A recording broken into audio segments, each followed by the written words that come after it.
Good evening, everyone. My name is Charles Stang, and I'm the director of the Center for the Study of World Religions here at Harvard Divinity School. Welcome to the third event in our year-long series on psychedelics and the future of religion, co-sponsored by our friends at the Esalen Institute in Big Sur, California, and generously supported by the River Styx Foundation. The next event in the series will take place in the new year. So as always, the best way to keep abreast of this series and everything else we do at the center is to join our mailing list. We have an hour and a half together, and so I will keep my remarks brief so there'll be time for Q&A and discussion among the three panelists.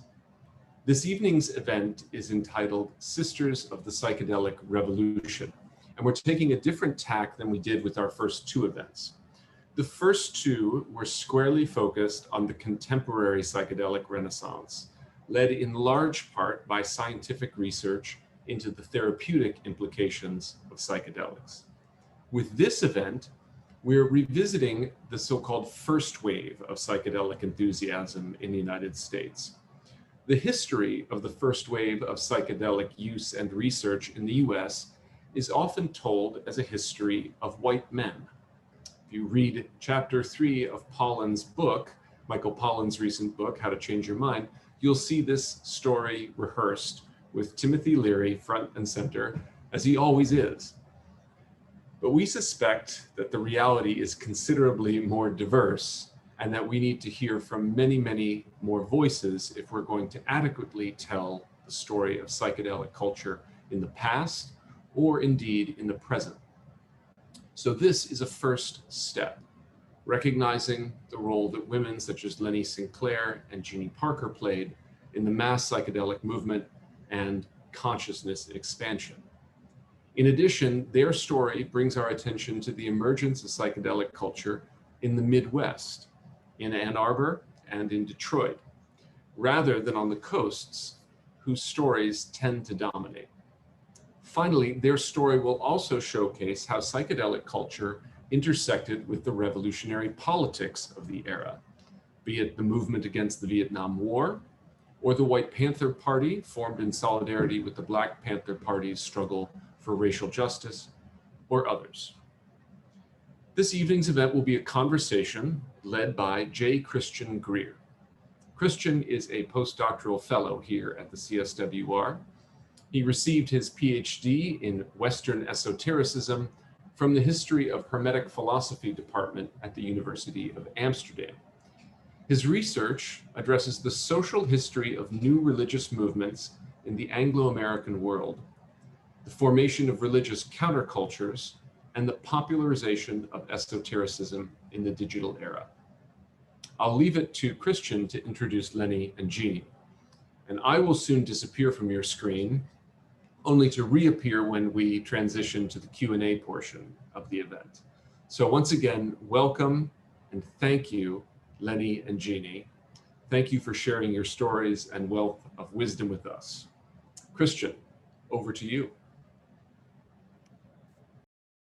Greetings, everyone, and thank you, Professor Stang, for such a wonderful introduction. Tonight, it is my distinct honor to be having a discussion with Leni Sinclair and Genie Parker. Though we've exchanged phone calls and messages over the last few years, this is our first public conversation. Needless to say, I'm overjoyed to be speaking with them, not just as a historian of psychedelic spirituality, but as a deep admirer of both of these powerful women. With you two here, I can begin my introduction. I will start this evening with a two-part introduction. In the first part, I will contextualize our conversation within the program of the CSWR, the Psychedelics and Future of Religion program. In the second part of my introduction, I will give a brief overview of the contributions that Leni and Genie have made to the psychedelic revolution of the 1960s.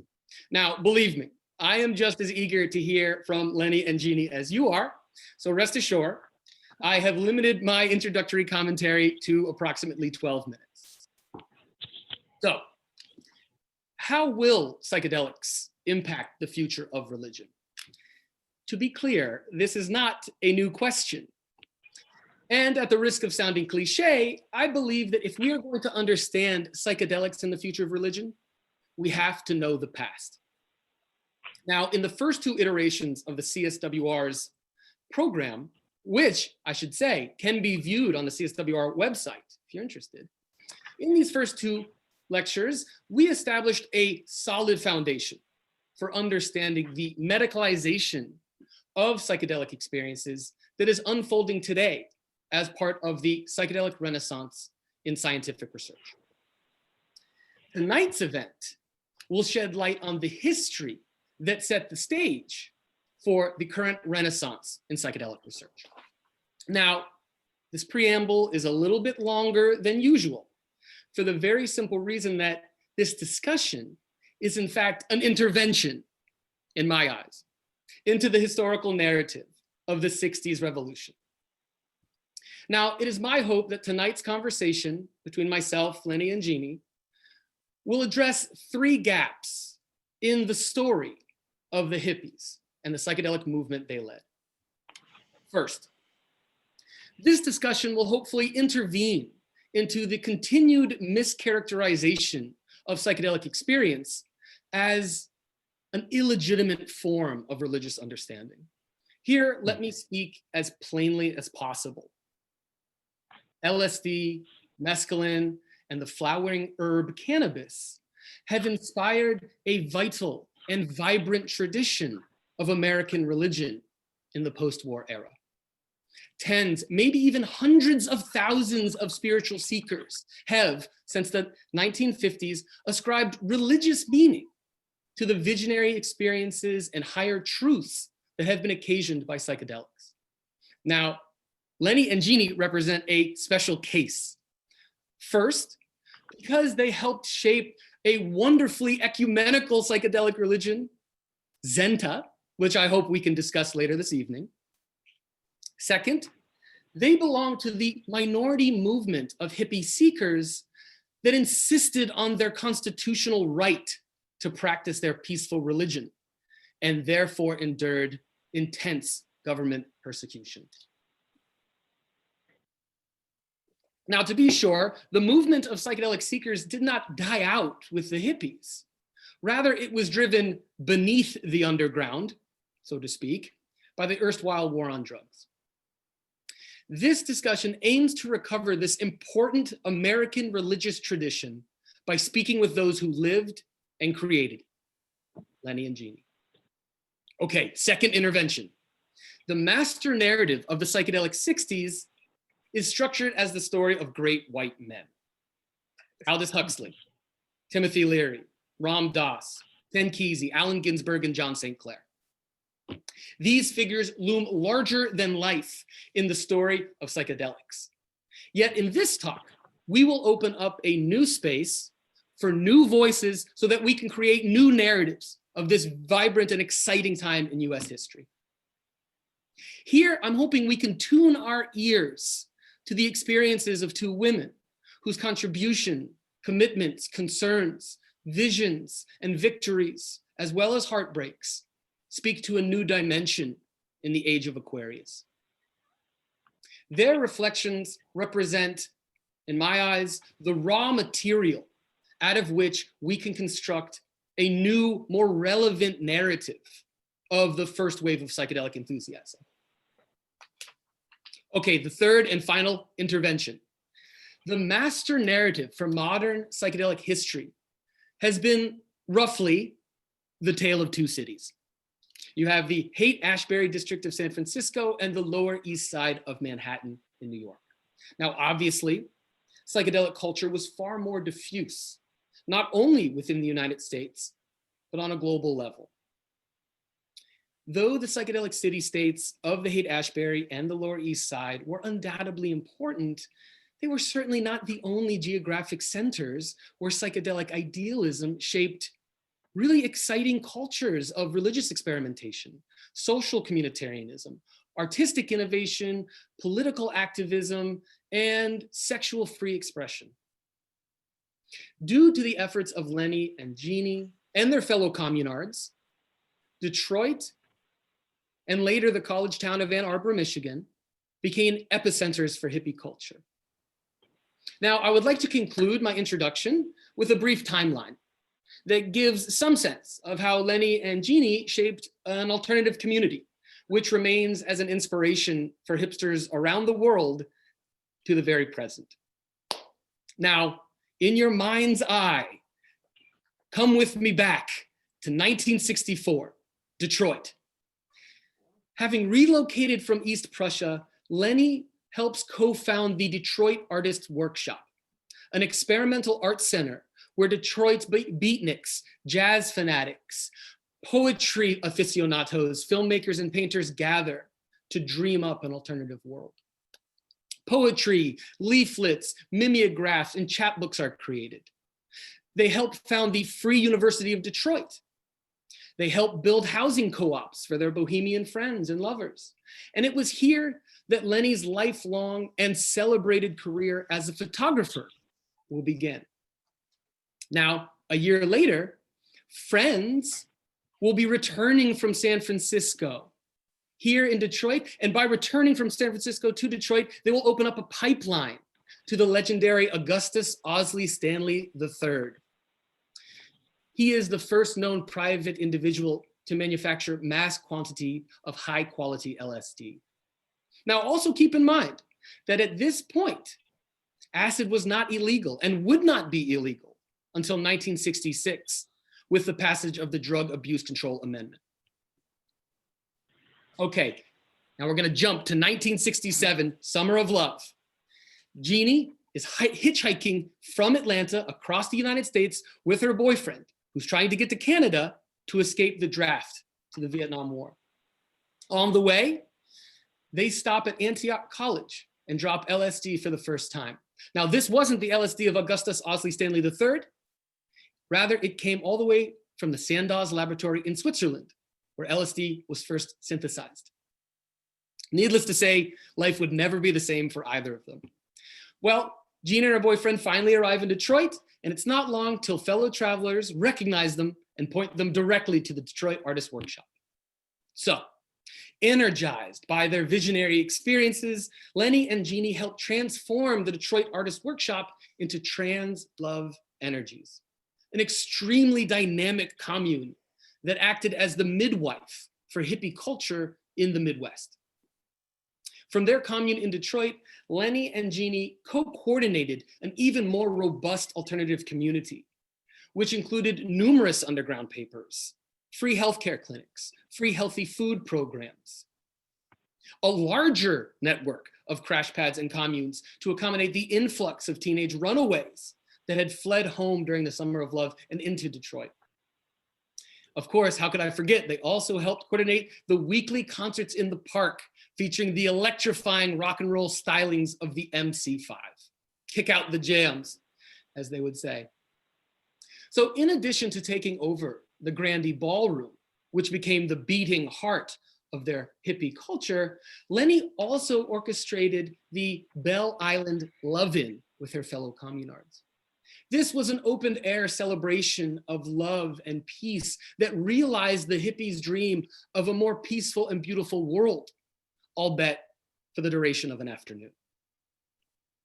Speaking to the progressive concerns we have today, it was at this point that Genie formed the Psychedelic Rangers, a band of young hippie conflict mediators that served as the community alternative to the police at the free concerts in the park during the summer.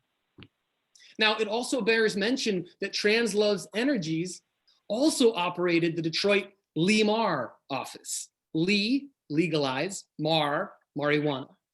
And this was the first cannabis decriminalization initiative in US history. However, routine harassment by the Detroit Red Squad and the firebombing of their commune in 1967 drove Leni and Genie and their fellow communards to Ann Arbor, a somewhat sleepy college town 45 miles away.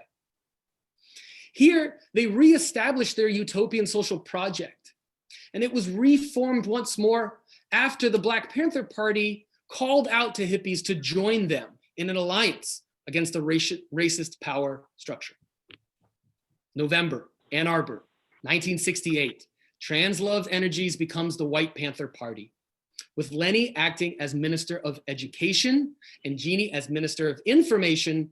The White Panther Party synthesized the hippies' psychedelic idealism with the revolutionary politics of the Black Panther Party to launch, if I can quote the White Panther Party manifesto, a total assault on culture by any means necessary, including rock and roll, dope, and fucking in the streets. While White Panther groups formed in the United States, White Panther groups would also form in Britain and Western Europe. In response, the FBI declared the White Panthers, quote, the largest and most dangerous revolutionary organization in the United States.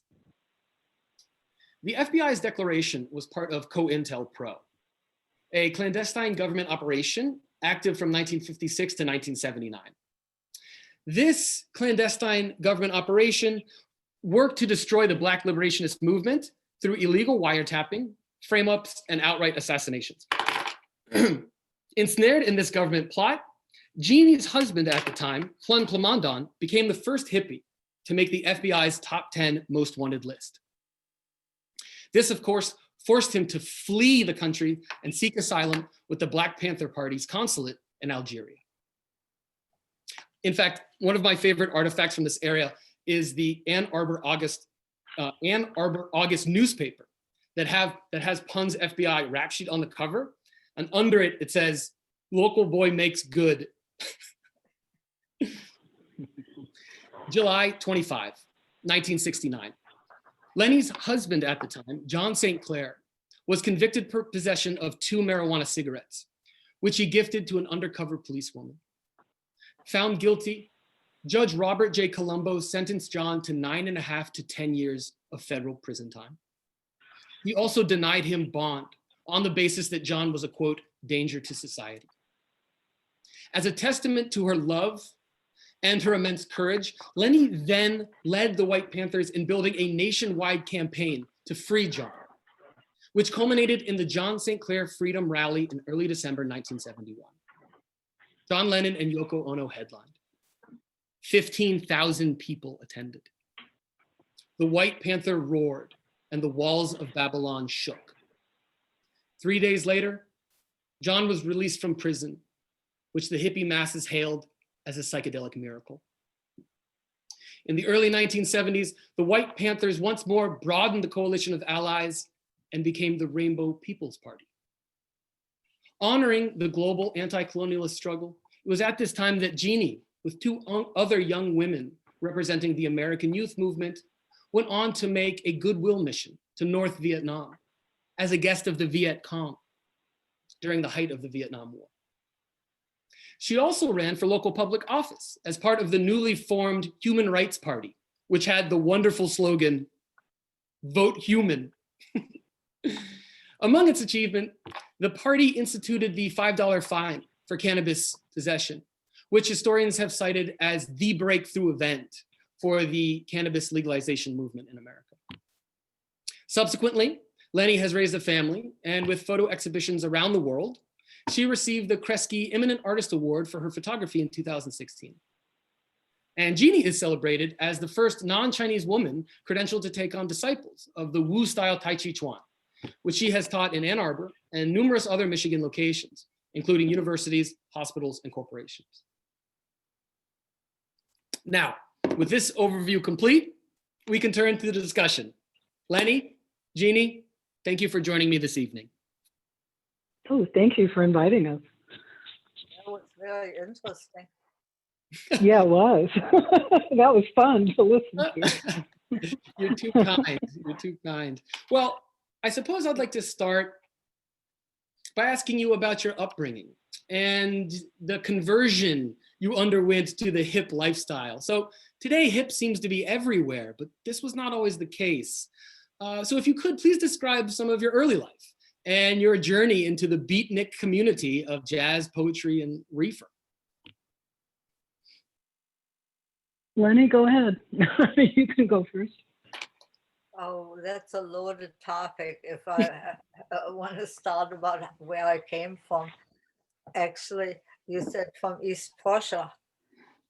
it's true I'm from East Prussia, but that was before the Second World War that it was called East Prussia. That was a part of Germany that was north of Poland, and 4 million German people who lived there had to flee when the Red Army rolled Hitler back. And so by a miracle, we got on a boat and were rescued and then put on a freight train and crisscrossed Germany. And when it looked like Germany was going to lose for sure, they didn't know what to do with all these refugees. And it seems like every village or every city got such a quota of refugees to take in. So we ended up in a little village called Faldorf. And there was another refugee family. There were two refugee families living there, us and another family. And then my parents joined an agricultural commune because the owner of the farm had left, went to West Germany, and all the workers came to work one morning and their boss was gone. So they had to form a collective to keep going, keep milking the cows, keep feeding the chickens and all. So that's how it started. And then in 1949, it was formalized that that part of Germany was to be the Soviet-controlled zone called the DDR, the German Democratic Republic. And that was is opposed to West Germany, which was composed of the three allies, America, England, and France. And there were no borders between them. It all became one. But the border between East and West Germany got to be strengthened because East Germany and West Germany were so far apart economically that a lot of people in East Germany tried to find a better life and fled across to the West. And I was one of Is that how you got here? Is that how you got here at that time? Well, yes, what happened is I escaped from East Germany after I turned 18 and then had to spend a year in West Germany working and saving money to come to America. And then I had relatives in Detroit who sponsored my immigration to Detroit. So in a way, when I left East Germany, I was considered in the West. I was considered a political refugee because they had demanded of me and everybody else who was trying to become a elementary teacher that they sign a piece of paper saying that they don't believe in God and don't belong to a church. You couldn't be a teacher and belong to a church. And so out of the whole auditorium of 18-year-olds, me and my girlfriend, Gershi, we were the only ones that refused to sign. And we were the only ones left sitting in the auditorium. Everybody else had to get up and join the line and sign their signature. And we were two sitting down. Wow. So I couldn't take the finals and I couldn't get a job. And so I said, you know, this is a good excuse for me to leave this place and go to the West.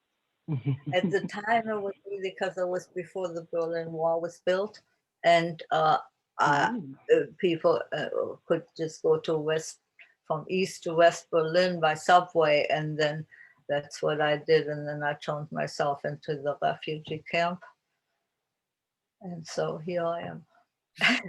Wow. Wow. long time later, but I still consider myself in exile. I did not leave East Germany, but you know, I left because I had to get away. You know, so I'm still living in a strange country. I don't belong, but which also gave me an outlook at an American life that I wouldn't have if I had been born here, you know, because I look everything with different eyes than most people. And that's how I survived. I had a damn good upbringing, communism or not, you know, life was different then. It was okay. It was, you know, we were never hungry and we survived. But then, anyway, fortunately, I got out of there when I did, because after they built the wall, the rest of my family got caught and couldn't leave. So for a long time, I could visit them, but they could not visit me or anybody in the West. So. Oh, wow. You know, Leni, this has me thinking, you mentioned getting away, and that had me thinking of Genie. You were hitchhiking in 1967. Was there an attempt to get away from your family? I believe it's in Texas. Or how did you conceive of this particular adventure, so to speak? No, I'd always been, you know, real contrary to what I was supposed to be. I was born into a military family. My father was a colonel in the Air Force. So my mother was the colonel's wife, and I was the colonel's daughter, and my brother was the colonel's son.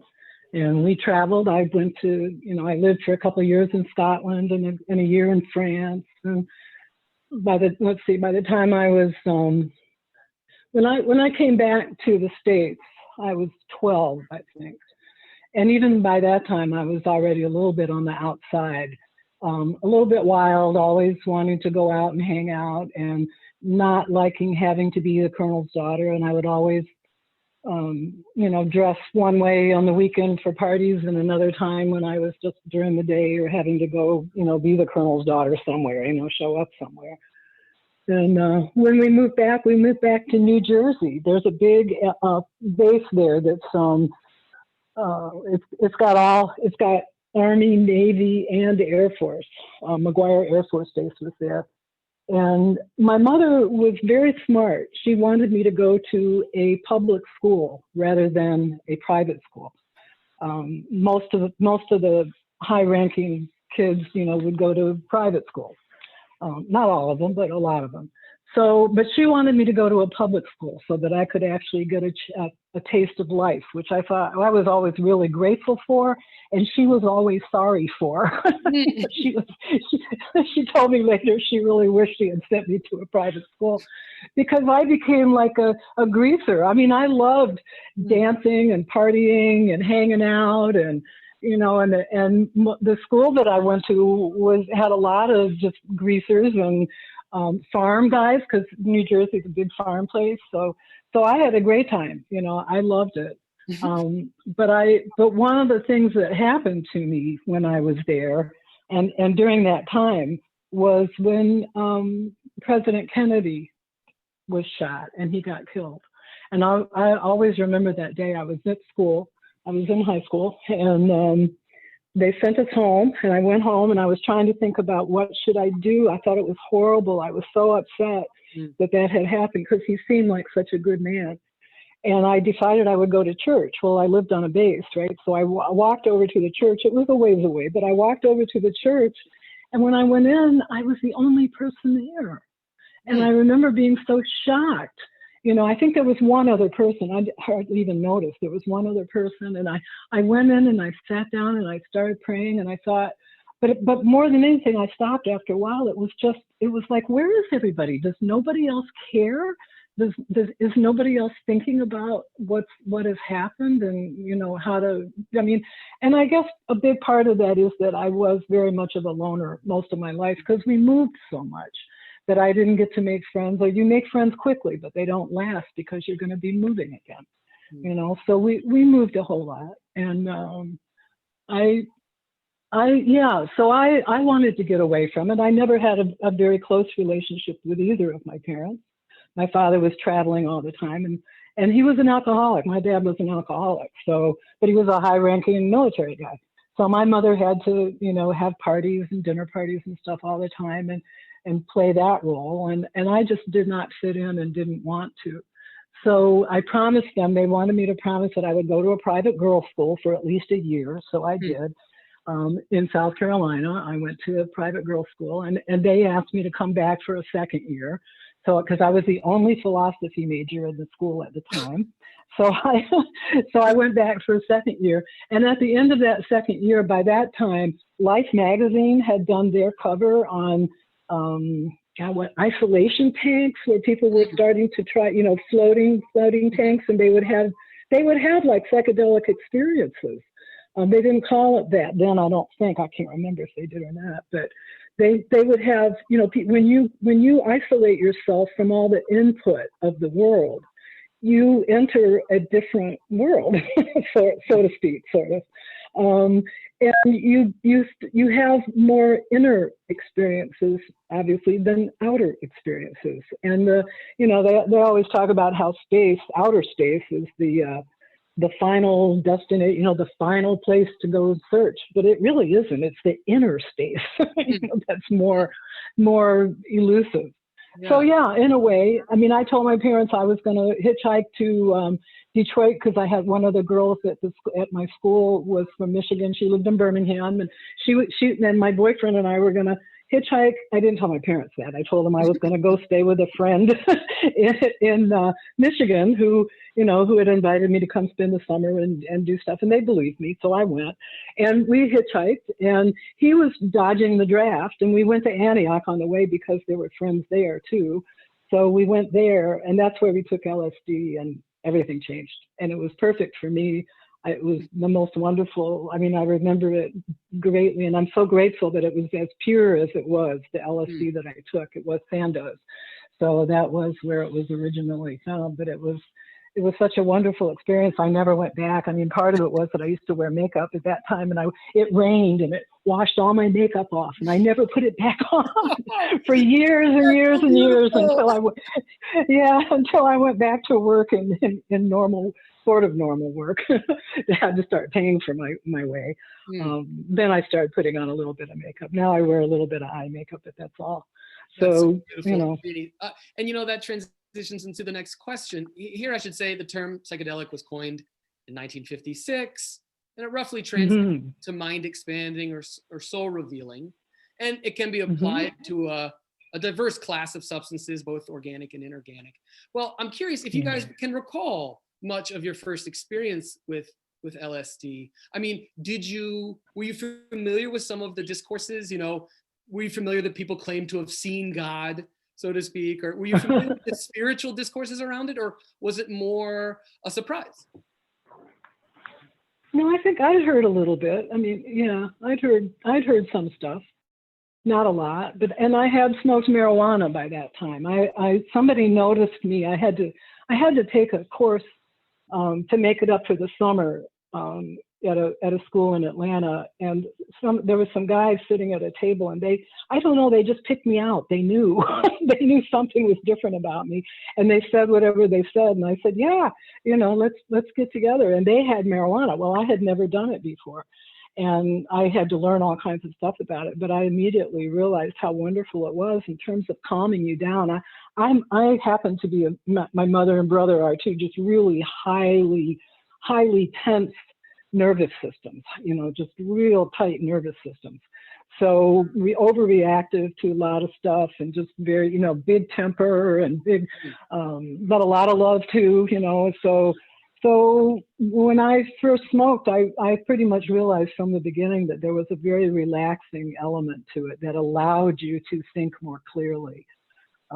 I know that's the opposite of what they usually say. Yeah, if you smoke too much, or you get not a good kind, or you haven't figured it out yet, or you're not used to it, you go off into all kinds of stuff, you know, because you're experimenting with your own brain. But for the most part, and that's a lot of what I think is happening now, is that they are realizing that, and that you don't have all the side effects of all these medications and the opioids and all of that stuff. One of the things that's the most exciting to me is reading about finally coming to realize that very little tiny doses of psilocybin mushroom can help with depression. You don't have to have a big experience. You don't have to go off on a psychedelic thing. You just want to be able to feel lighter and not have all the heaviness that we can build in our own brains that keep us all caught up in all kinds of things that we don't need to be. And psilocybin, we used to call it psilocybin, because psilocybin mushrooms, they make you laugh and enjoy yourself. And oh, it was always so much fun. But I know there's a lot of people who have trouble too. So you can go either way anytime with any psychedelic. You can go bad, you can go good, and you have to be aware of it and make sure you're around people that will help you to stay centered and stay cool. Leni, how about you? Were you familiar with something of the spiritual conversation around LSD when you first took it, or were you coming to it with an open mind? Oh, we had been planning for it. We knew about it, and then we got a hold of some really good acid from California, $5 a dose, or thingy, and we took it. And I remember there was about 5 of us. There was John, me, Charles Moore, Charles's girlfriend, Rosa Harley, and I think Lyman Woodard. We all sat in the car in front of our house all night long, talking about, oh, we are crossing the threshold. We are getting there. This is what it's about. You know that song by Jimi Hendrix where he sings, "Have you ever been experienced?" Yeah. Yeah. And this is what it was like. This is a new experience, and it was everything that you couldn't imagine even what it was going to be like. It was really your mind expanding literally into a new world, way of, even a new way of seeing things, because on LSD, I could look at my fingers and I could see the cells in my skin. I could never do that, but you see things that your brain sees, Well, Leni, that brings to mind, it's nice that you mentioned the individual experience. I'm also curious how doing these substances changed the way you saw each other. You often hear of the role of love. Peace and love is a stereotype for the hippies, but I'm curious, what are your reflections on how you saw social connections?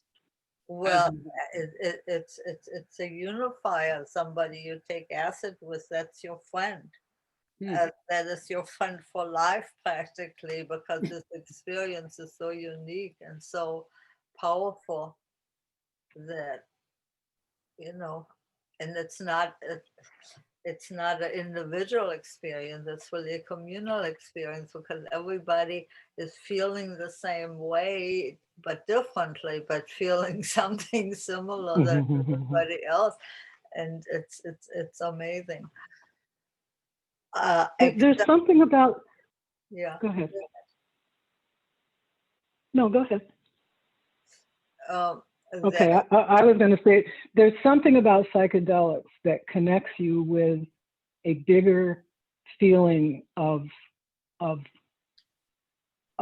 everybody's the same. We're all part of the same thing. We're all humans. We're all going through the same things.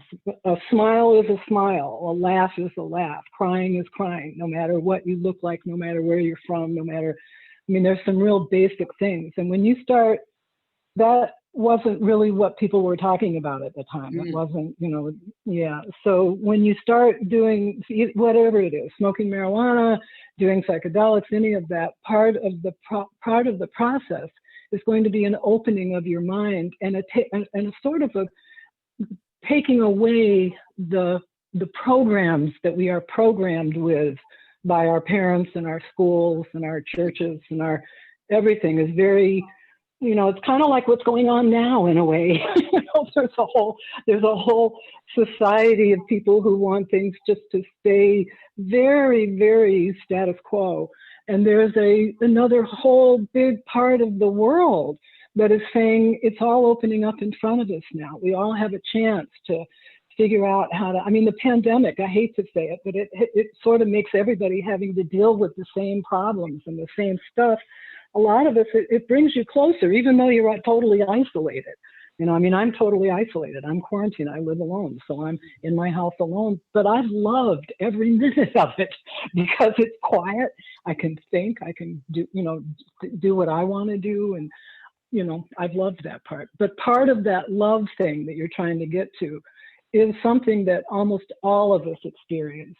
I mean, not everybody, of course, but most people will experience some kind of opening and relaxing of their heart, you know, to where you can be more tolerant of other people around you and enjoy. I mean, I think me traveling in the world, and Leni too, coming from another part of the world, you become much more open to other cultures. You want to know about other cultures. You want to know what they believe and what they think and what they're doing. And, you know, and you listen, and if something sounds right, then you're capable of taking that in, you know, as a belief. It's a choice, you know, I mean, like happiness is a choice. But that's really beautiful, Jeannie. So well, that's part of what I think when people are talking about the summer of love. They always talk about love when you talk about psychedelics. And I think that's why it gets released. You release it. And I think that's what this world is about, is all about love in the end. You know, that brings me to my next question, which is scholars tend to have trouble describing the difference between the beatnik scene and the hippie milieu. I'm curious if you could sort of introduce us, you know, there's these stereotypes that the beats were existential and into jazz and poetry and nihilism, whereas the hippies were much more colorful and utopian. In your own experience, how did you see that transition as it played out between the Detroit Artist Workshop and the Trans-Love Energies?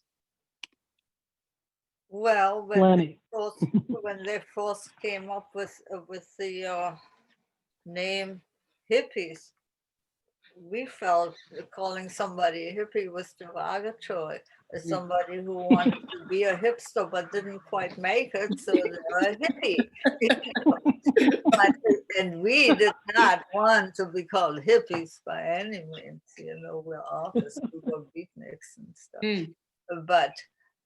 But the so-called hippie movement is like an uprising of young people that was much, much larger than the beatnik community ever was, but the beatnik and poet community were very instrumental in helping the hippies become more famous or responsible, because they're the ones that organized the loving in San Francisco, and they're the ones that were the originators of the San Francisco movement.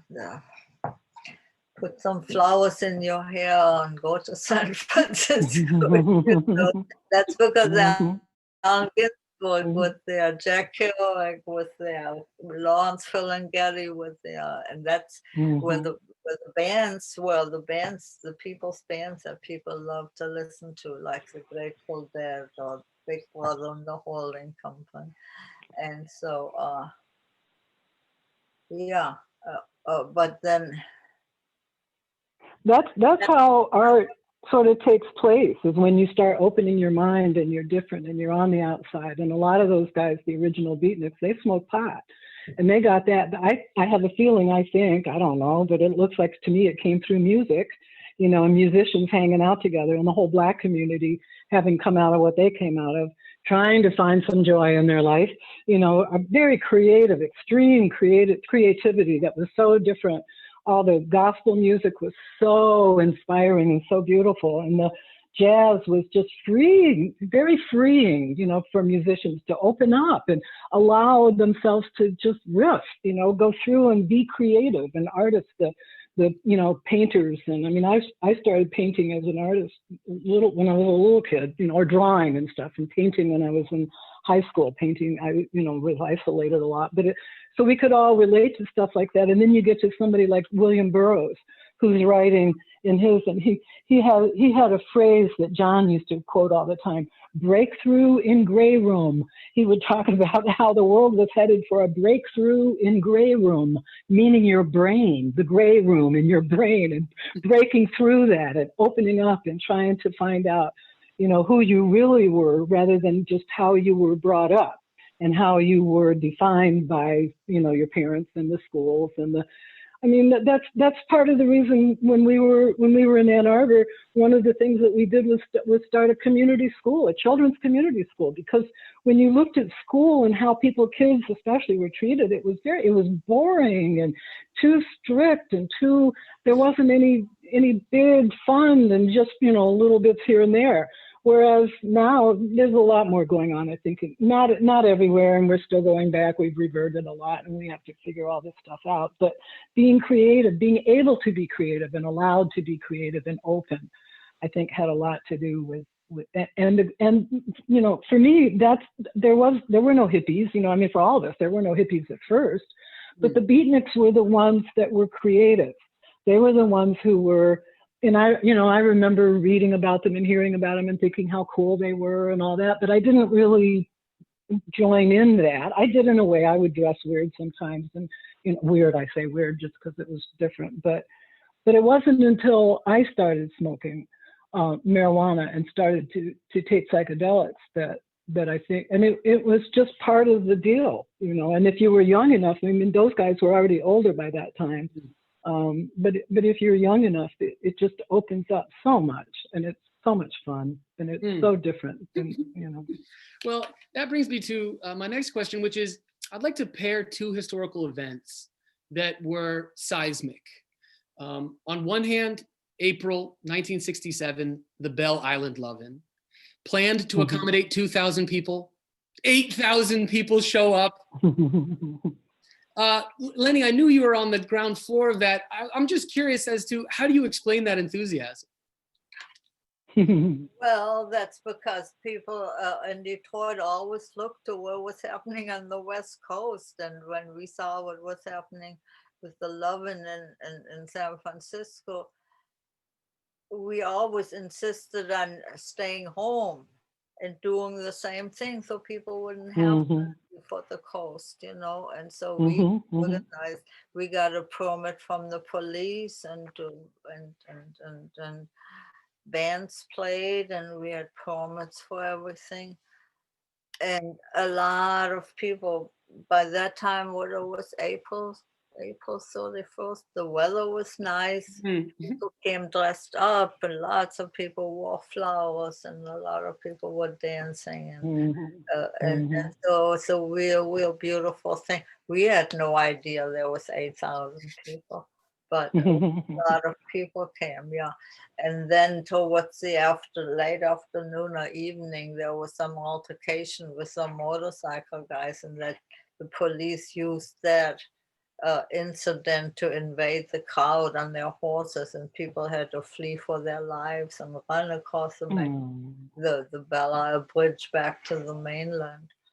And so we, who had organized the event, we were scared shitless that they would arrest us for starting a riot, but they never did, because it was really the police who started it. If they had stayed calm and not invaded the crowd, nothing would have happened. They could have arrested one or two people who broke them. And this, to me, this brings up the Black Panther Party, because I wanted to say, Christian, that there was another element that most people I don't think people think about a whole lot about the Black Panthers. It wasn't just a military organization. This was a group of people living in California who had no recourse when there was crime in their own neighborhood. For example, it was very common then for the police to be raping their mothers and sisters and daughters. They had no recourse. They couldn't go anywhere to do that. That was common knowledge. It's in the movies too. I mean, you can even see, it was what you see in the movies is probably much more true than what you want to think it is. But they were most concerned that the biggest program I think that got to us was their free breakfast for school children. because they realized that how are kids going to learn if they go to school hungry, if they can't eat, if they haven't had any breakfast? How are they going to pay attention and learn how to do, learn how to read and write and do all of that stuff? So they set up a free breakfast for school children, and they fed thousands of kids, I'm sure, over the years. That was one of their biggest programs and one of the things that they were the most proud of. And when they talked with us, yeah, it was like we were an isolated community, that the police had decided that we were a threat. Because of their kids, and because of drugs. They still hadn't realized, they didn't know that marijuana was really a good thing and that it could help people and that it doesn't have all the side effects. And it's, and they're starting to realize it now. You can find out about marijuana on WebMD. I didn't know that. It makes me laugh now. It wasn't too long ago. You try to look up marijuana on WebMD, and it would say nothing here. We don't have anything. And now they have a lot, because people are starting to realize that it is, and it's a wonderful medical tool also, So anyway, I just wanted to throw that in about the Black Panthers before. That was one of the reasons that we wanted to sort of look at them as an example of a people who were being extremely oppressed, very violently being oppressed, and yet would still care enough, and know that that's part of what they had to do, is take care of the children, and be there to help people, get through life. Yeah, that brings to mind, I would like to ask about this particular, in my research, it seems as though that the seekers of the hippie seekers, in some respects represented a religious minority. And Leni, I know that you were there when Zenta was created, which is, if I'm not mistaken, Zenta was a psychedelic religion, really based out of Trans-Love Energy's commune.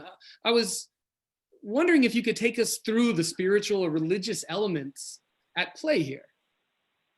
Well, it could hardly be called a religion, because it's not a religion in what is understood by that word in Western culture, but it's a concept of a new type of spirituality that brings people together, or that identifies people who use cannabis as a sacrament instead of alcohol.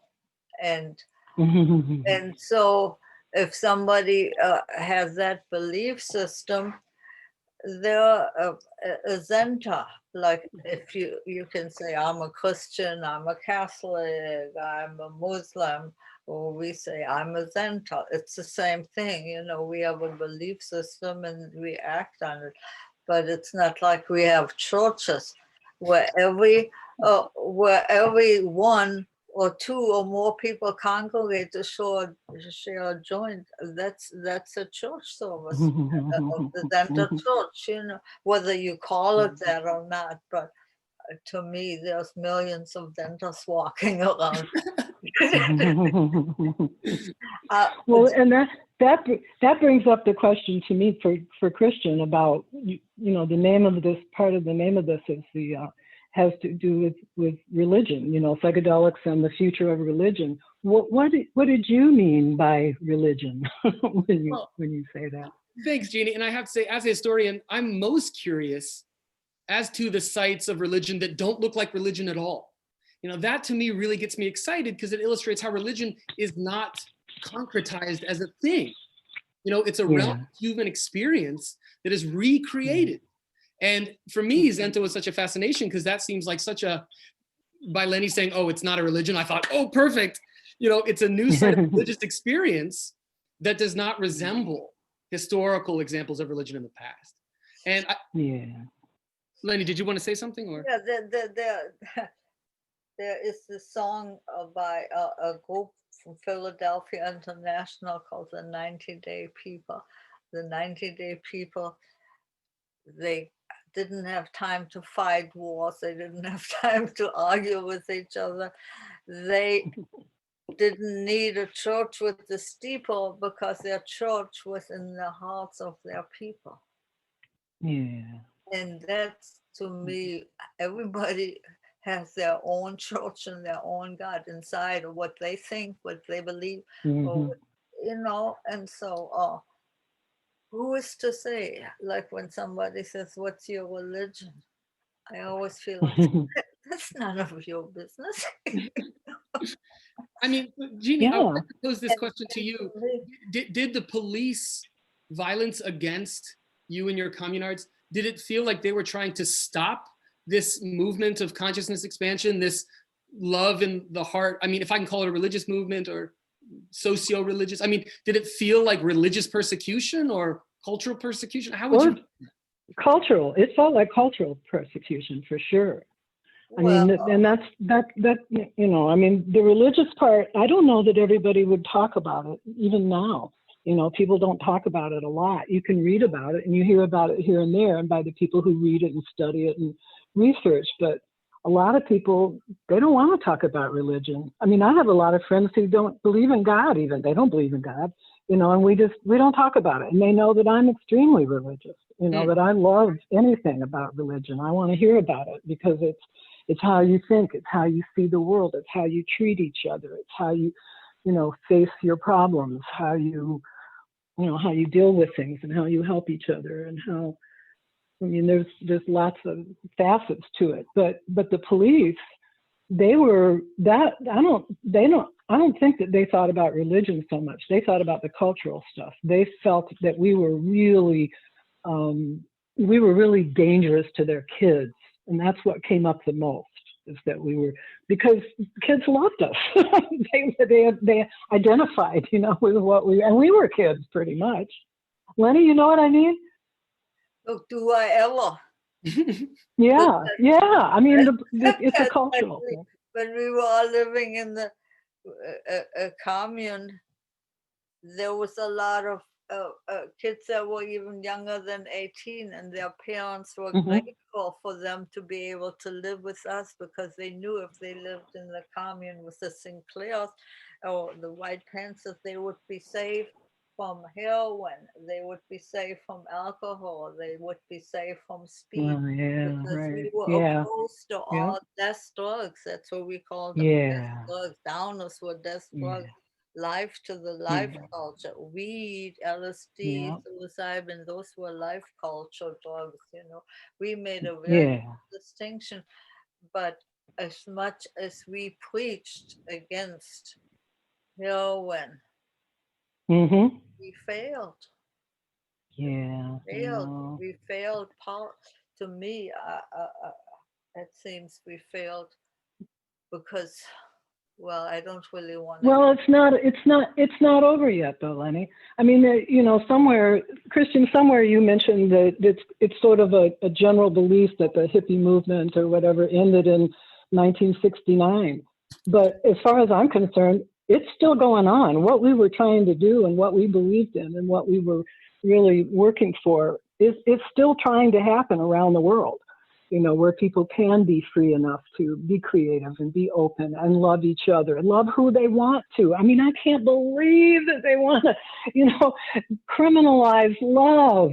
You know, I mean, they do criminalize it. It's been criminalized. You know, people are not allowed to love who they want to. It has, as long as it's within this group and within your particular situation, it's fine. I mean, that's so far from humanity. And you know, and the amount, them calling like marijuana being so dangerous and all the stuff that they did, that they did all the PR about it, you know, and all the movies and all the stuff that they did to try to make it bad.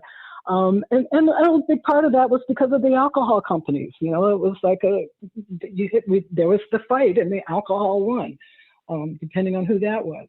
And all the synthesized drugs that people are going through now and having all that trouble, all of that is so contrary to what it needs to be. There are natural things that are there that are gentle, that don't have all of the side effects. And no, of course, it's not gentle all the time. Of course, there's going to be people who overreact and have other physical and mental problems that have to be handled.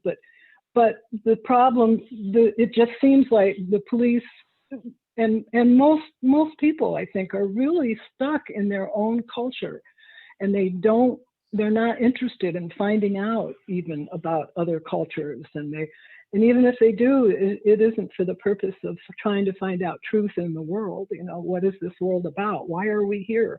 What is this for? You know, what's the point? You know, I mean, I've had that as a question since I was a little tiny kid. So, yeah. And go ahead. No, please. No, I was going to change the subject almost. Good. Go, Janie, go. Well, I remember, we were talking about rainbow people, and, you know, and all different kinds of people and stuff. And this is something that really is, I think, is so apropos to what's going on today.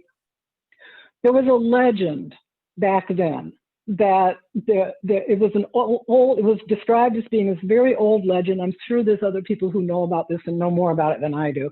And they talked about how white people had really taken over this planet and had really taken over. And we're not doing a very good job. We're not helping everyone. And was making everyone equal. And they said there would come a time when this legend said there would come a time when the people of color of the world would rise up and take back the world. Well, I always thought of that as revolution, as a revolution in the sense of violent revolution. But I'm thinking about what's going on now. What if it can be a peaceful revolution? You know, it's like John F. Kennedy, his quote, one of my favorite quotes is, if people who make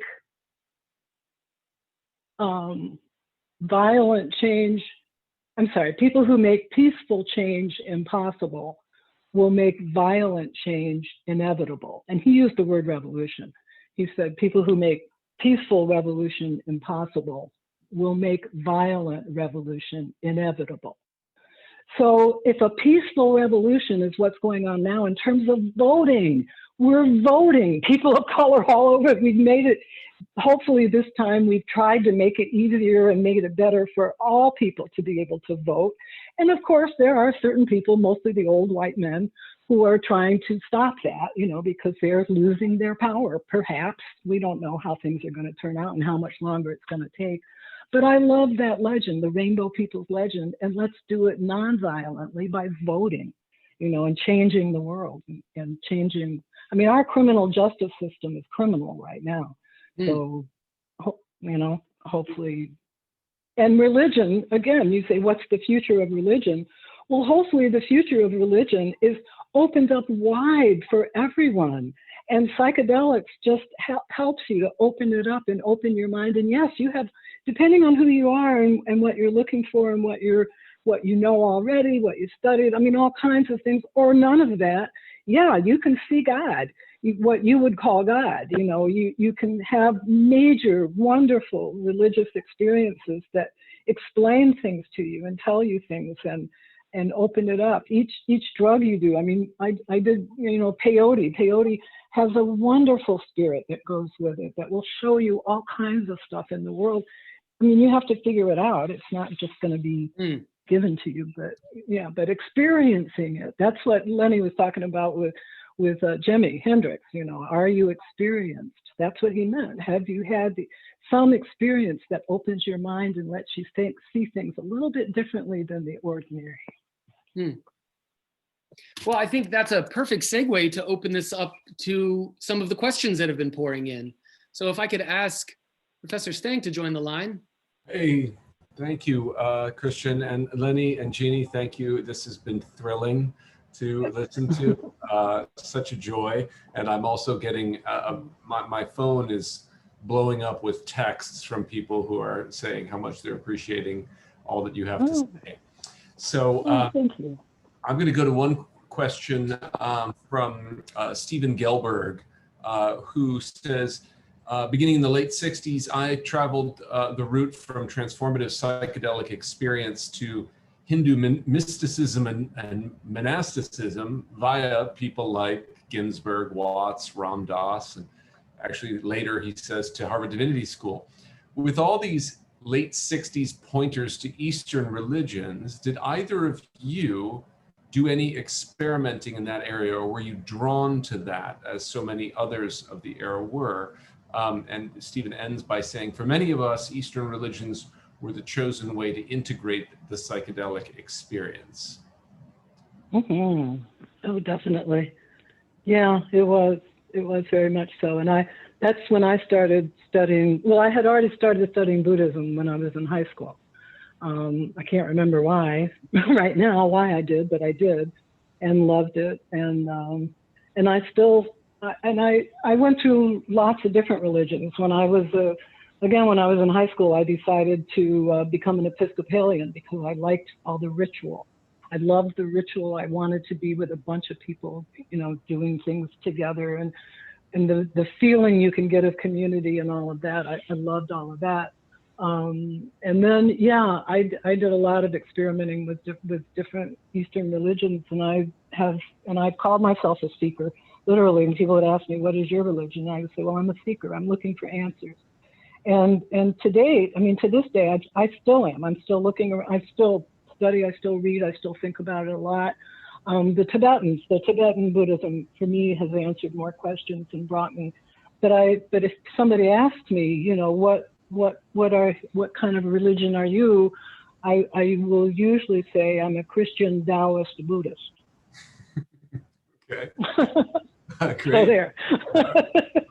So I haven't finished yet. I'm still studying and thinking about it and experiencing it and loving it.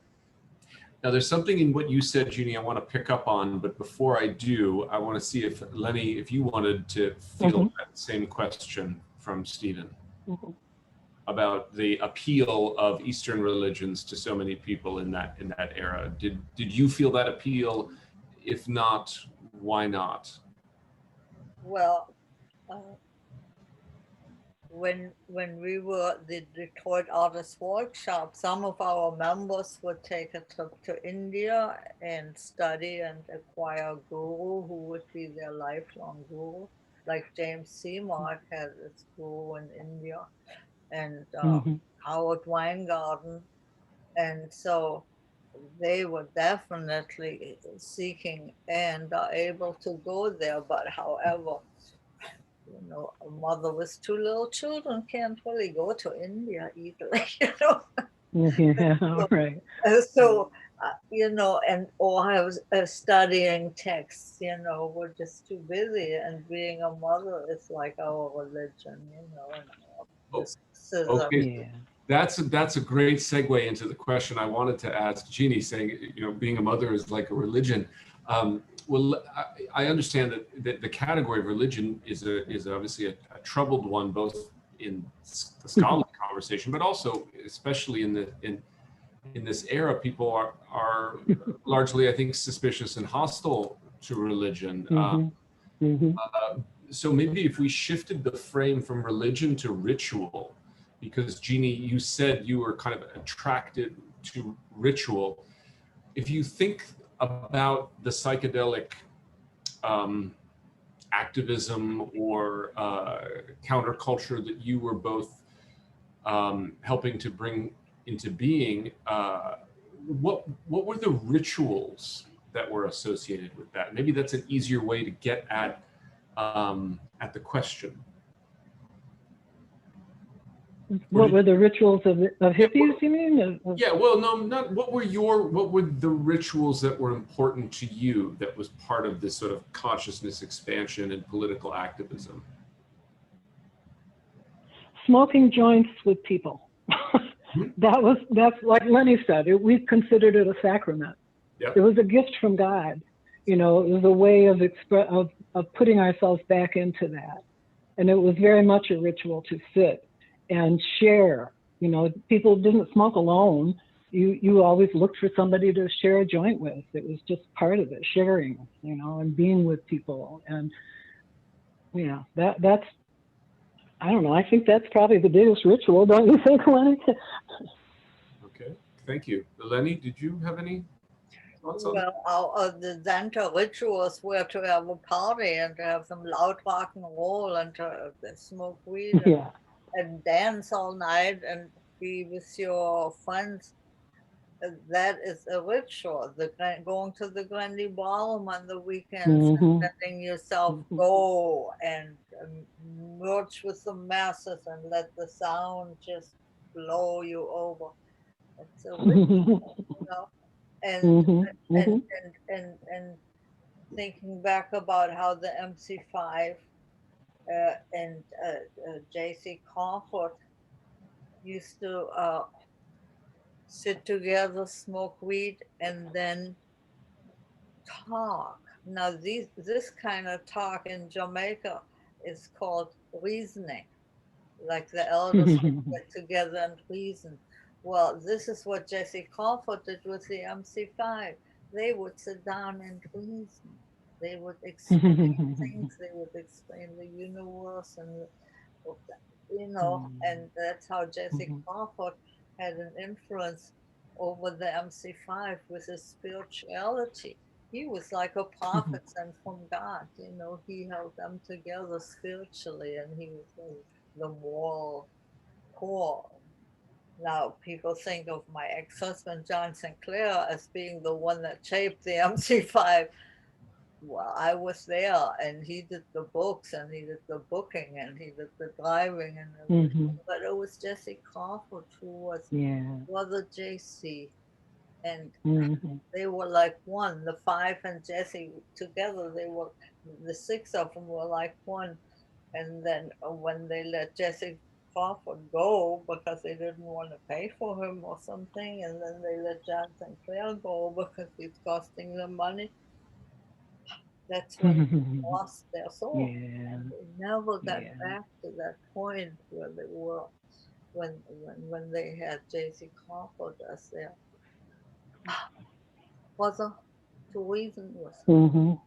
Because I remember being in Jamaica and being among a couple of Gloucester brethren, sitting on the beach on the log and watching the waves and listening to this one Rastaman preach. It wasn't preaching, it was reasoning. He wasn't trying to convince you of anything, you know, but there was a lot of wisdom being conveyed.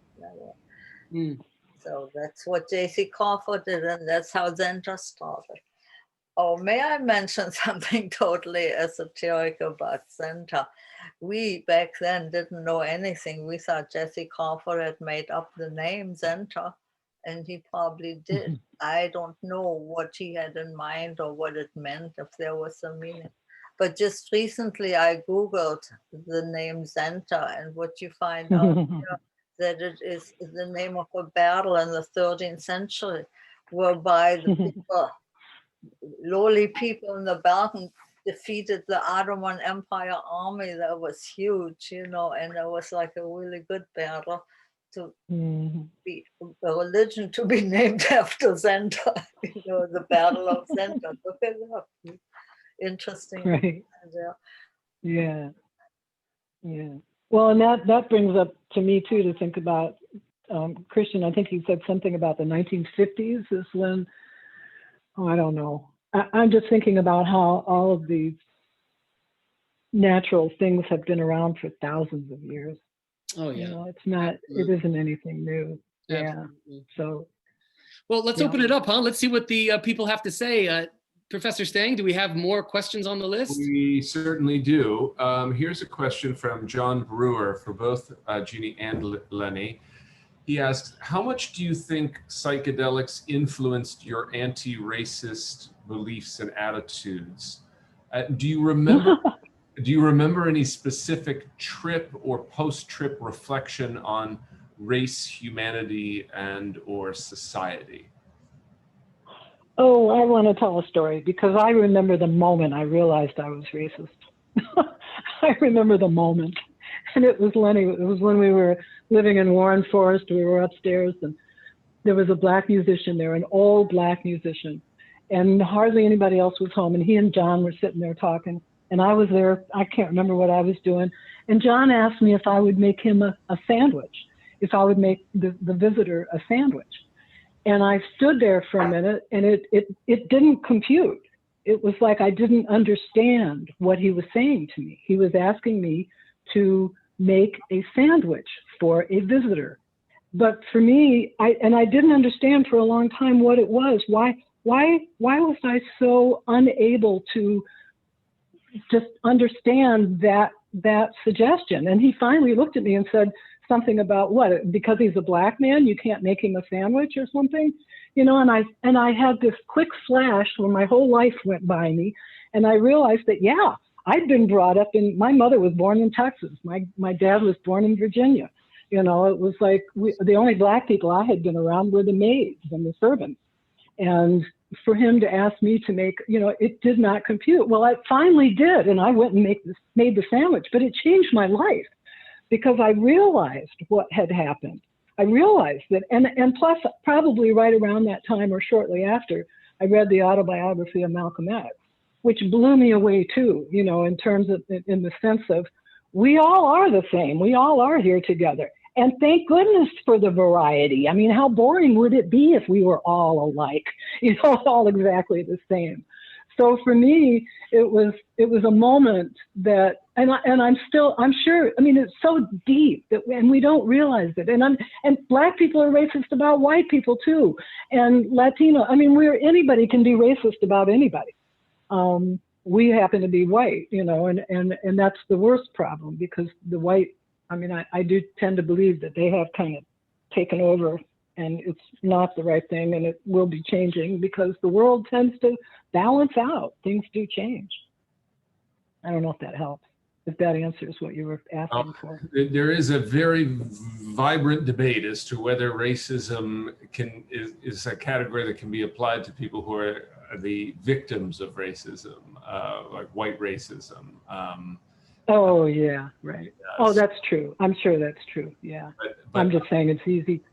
Different peoples all over the world are, you know, like the Irish or the English enslaved the Irish, you know, too, for a long time. I mean, slavery has been around the world in many, not what we did to, you know, to slavery, but not that I know of anyway.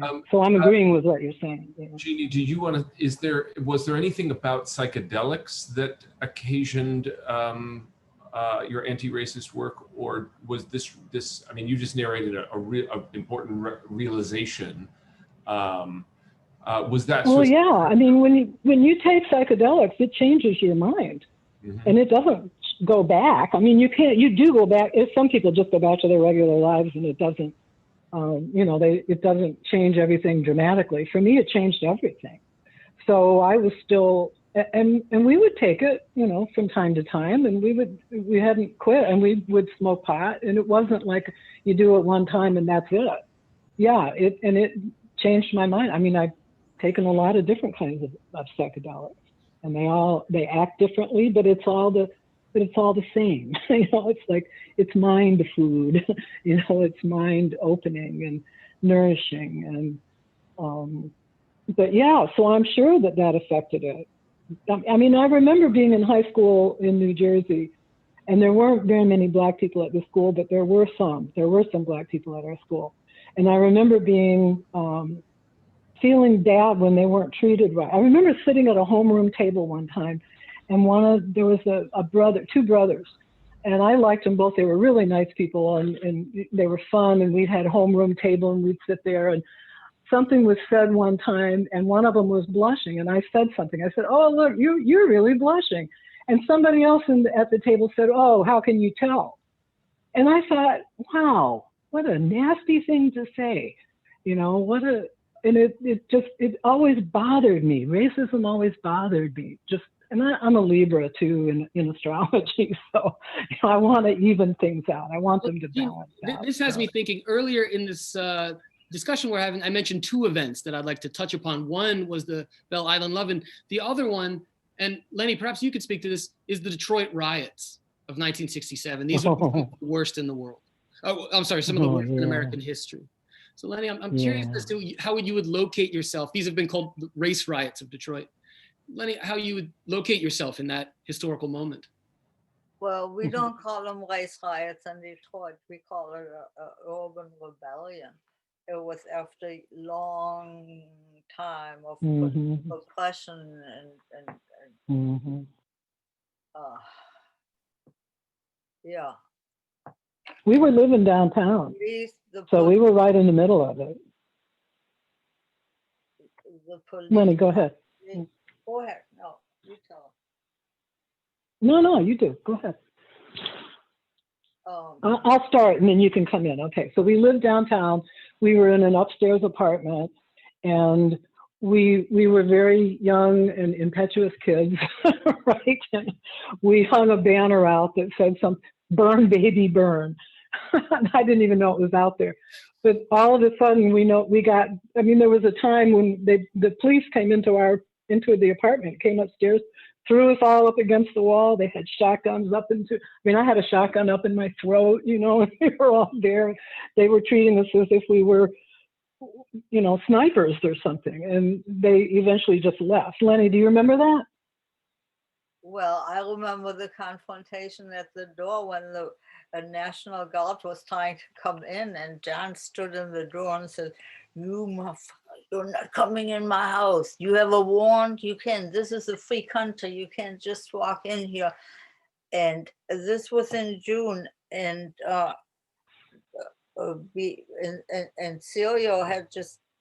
Sandy had just been born in May. So I had this little baby in my arm, and I was right behind John, and he was hollering at the police, and I was what they could just kill us. Yep. They could just shoot you. Yep. Eventually, I think he opened the door, they walked it down, I don't know. But then they looked for snipers in the closets, and when they didn't find them, they left. Yeah, they looked for weapons too. Yeah, they were looking for weapons. That was my husband. He could not keep his mouth shut towards the police. Yeah. If he saw them doing wrong, he would call them out. And then on the second day of the riots, we had a ball. We drive in the car up and down Woodward, ignoring street lights. There was hardly any cars. We just it was like total anarchy. We were having fun. And then we would go up on the roof. Some people had put up a TV on top of the roof, and places to sit down and drink beer and smoke weed. And we were watching the fire of the city burning on the television set, while all around the fires were really burning down in our neighborhood. And we were enjoying it for a while. But then when they called in the National Guard and they started killing people and arresting, they arrested over 1,000 people, didn't they? And they were just... and then after the people looted all the grocery stores in the neighborhood, there was no way to buy some food. So some helpful suburbanites had food drives, and they would get the food, bring it to the inner city. And we opened the doors of the Detroit Artists Workshop for a free food distribution program. They brought us food, and anybody who needed some food could come in and get it. And so we were trying to make ourselves useful. We even put out a satirical flyer, like the Deagles Group in San Francisco that put out satirical. We had one flyer saying, "Loot, it's the American way." Right. Oh dear. It's the big stuff. Oh man. I have to say, guys, this conversation. After that, after they raided our house, we packed up and we fled up north to Traverse City, and we set out the last few days of the riots up in Traverse City. It was a terrible time. It was a terrible time because, when people get so mad, they start running out their own house. There's nothing left to lose, and that's a terrible situation to be in. And the city of Detroit, you go to Detroit today, it still hasn't recovered. It still has empty streets like for miles, That used to be houses. Detroit used to Okay, when I came to this country in 1959, 1960, Detroit had nearly 2 million people. Then Detroit got robbed of its land and its people and its jobs for the next war. What now the population is about 800,000, and the exodus from Detroit still hasn't stopped. Oh, Yeah. To the point that there's hardly any white people left. It's a beautiful place to live. When my sister came to visit Detroit for the first time, I took her to one of the ethnic festivals downtown. She couldn't believe it. She said, "This looks like little Africa." So, you know, it's okay. It's okay to live if you live in the city, but a huge area outside Detroit that's not so friendly to live in if you're not white, you know. well, I should say that we should probably bring this evening to a close. And I just want to thank you both from the bottom of my heart for sharing your time and experiences with us. As a historian, it's customary for me to spend so much time with books. And I really have to remind myself that history is so much more about living people and sharing your ideas with them. And so tonight has been honestly a dream come true. So once more, as a deep admirer and perhaps even a friend, I want to thank you for coming and talking to us. Well, thank you Thank for making you. it possible, and for making it possible for me and my friend Jeannie to be able to talk thanks to you. Yeah, really. Thank you, Christian, And for now, doing this. this is just touching the iceberg of what the things we could talk about if we had more time. And Charlie and Ariella too for doing the work to make this happen. But yeah, we could go on for hours, right? Easily. Yeah. So But enough for it's now. been fun. Thank you. Yeah, well, I want to say thank you to Christian for conceiving of this event, and it's obviously his connections to you two that made it possible. But obviously, the most thanks are to you, Leni, to you, Jeannie, for sharing your time with us. It's been a real pleasure and an honor to host you. So for those of you who are joining us, let me make clear that we didn't get through obviously all the questions. We will share the questions with Leni, Jeannie, and Christian, so that even if they weren't answered in this, they'll at least know what questions were asked. And thank you. so those of you who are interested in this series, please stay tuned. We will have hopefully many more events for the spring semester. So once again, thank you all. And I look forward to seeing you at the next iteration.